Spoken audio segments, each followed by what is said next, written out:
Hello fellow space enthusiasts, today we are bringing in the spotlight a game that not many of you heard of or played, Rebel Galaxy. This is a game about exploration, fighting, trading, looking at pretty lights, and try to uncover the deep mysteries of space. Well, kind of. Not so many mysteries if you ask me. The game is made by a company called Double Damage Games, which at the time had 2 people in it. Freaking impressive if you ask me.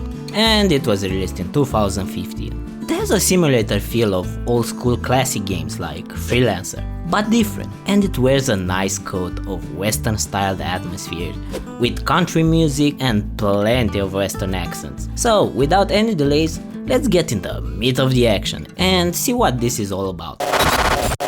The story of the game makes you burn some fuel and leave engine traces in deep space to go look into the disappearance of the black sheep of the family. As we reach the first station, we disappointingly find out that this ship is not an actual ship, but our Aunt Juno, that went missing after some deals she made gone wrong, and probably upset some crime lords. After putting our detective hats on, we help a guy named Orzu, who gives us a strange device called the Spectre. We activate the device, find out that the device is actually a strange AI that has a strong personality, but damaged memory.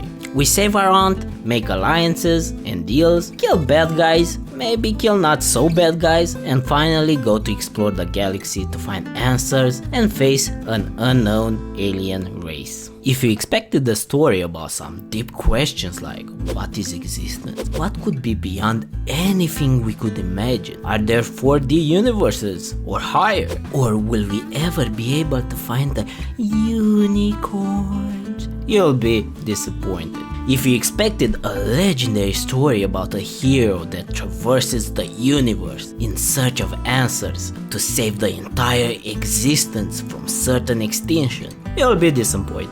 This is a simple story about a person that tries to help a family member out of a bad spot and gets herself tangled in a mess he didn't expect, but decided to see it to the end. While the story is the main drive to move the player forward in the universe, it is not something incredible. It's just an average story, not bad, not good, with some cute plot twists here and there, but in the end, it's just a reason for the player to explore the galaxy. This is the main attraction of the game, the reason you'll want to install it, jump in it, and fry some space baddies into the next life. I still remember the first time I launched my spacecraft, to find out that the combat for you happens in a 2D plane and not a 3D one. But that initial disappointment washed away fast when I realized that you can play with huge ass destroyers and capital ships, and that the combat is about broadsides and huge space battles. You can do all kind of different things in the game, like being a trader, space pirate, smuggler, vigilante, miner, or bounty hunter. And in your quest to find what would you like to do, you are able to choose from quite a decent number of spacecrafts that can range from corvettes and freighters to huge ships that leave only destruction and the last hopes of your enemies behind. And with the ships come weapons, the instruments that will put a smile on your face, the things that are responsible for the acts of destructions that we'll do in the name of fun. We have a nice selection of weapons and playstyles to choose from, and the weapons will help in our choice. We have lasers that focus on precision and decent range, projectile-based weapons that give a good kick, torpedoes, missiles, mining lasers, mines, etc. The game encourages experimentation and changes to your playstyles. Every component you buy, including ships, get a full refund when selling, so you can buy and try new things at your leisure. Don't be afraid to experiment or try a new ship. In my opinion, this is a cool mechanic that more games should try to incorporate, so you can give the player the freedom to experiment with different ideas and playstyles, instead of forcing him to stick to his choices. The most important thing in the game is money. If you have money, you can buy whatever you want, ships, equipment, shields, etc.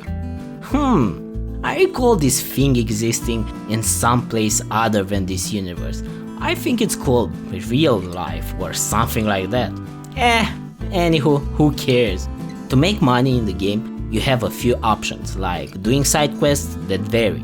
They go from kill the targets, to deliver cargo, to pick up cargo from danger spots and return to base, do escorts, you can mine rocks, or you free explore the system to find distress signals or bounties. Or you could trade. Trading was my choice in the beginning of the game, and it was the most lucrative side thing I could do. It was really enjoyable to scurry the system from base to base to find the lowest cost commodities to buy and go sell them to another space station for double the cost. The fun part of this is that the prices are actually dynamic and they change. You cannot redo the same route every time. You always need to find new opportunities for low-priced goods to sell high. On top of that, you can have events on the stations, like war, embargoes, blockades, technological boons, and these events actually affect the pricing of goods for each station. So if you want to be a trader, you'll have to keep your eyes peeled.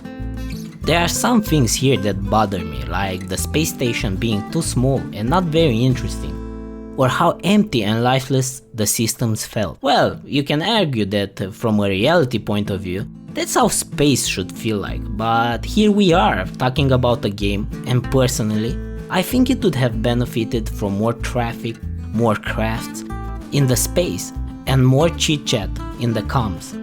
I felt very alone in the vastity of space, only me and the pirates that come for my ass. Another thing that annoyed me quite a lot was how they handled ambushes later in the game. Literally every encounter with an enemy, you'd hear missiles inbound.